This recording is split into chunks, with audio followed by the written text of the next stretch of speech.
Pendant da war un drova les bras, hor des an. Et pas d'urvis gant dat. Hag an UL spen 5.000 mètres ULT, et oa seurezet eus ar vroma. A ni oa ed avet ar seurezet ie, paour, oui. Ma douet, an dud a zo o klem. Ne ket possup, quoi. Ma wichez penaos eo an traoù, gant, meus gwelet un an vihan ahe. Ni zo bet er familiou egise, ti an dud, ni noa ket c'hoant da no saliri, e oa ket zo ket setu. Hag evit ar zeurezet moa lavaret, pet a vichet mat, ober evit ar evian en da geriadien, elec'h moc'h ahe.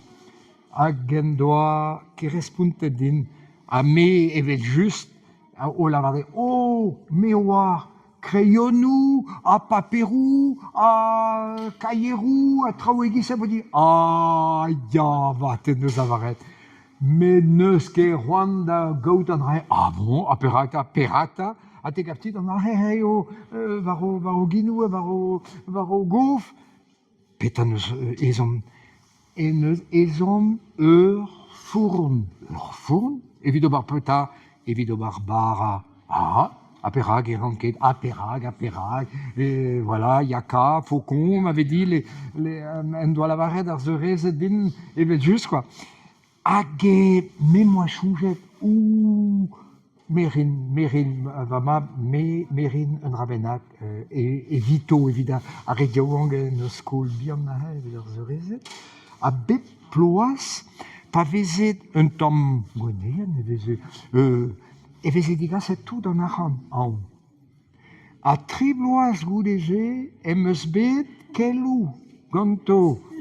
Hag e boa tri poltret. Unan eus ar pez a oa bet savet gant ac'han amañ. Hag a houde e kichen e oa un daol, ya, leun d'ar bara. Hag e dindan ar gartenn-se petamant ar foto, se ya, e oa lakaet Jean, merci bras, evit an daoran bara great evit ar skol, evit ar wech genta. Setu evet just Perou, daouzek pe 5.000 km eus amañ, hag amañ ar memestra a setu, voilà, setu. Bon.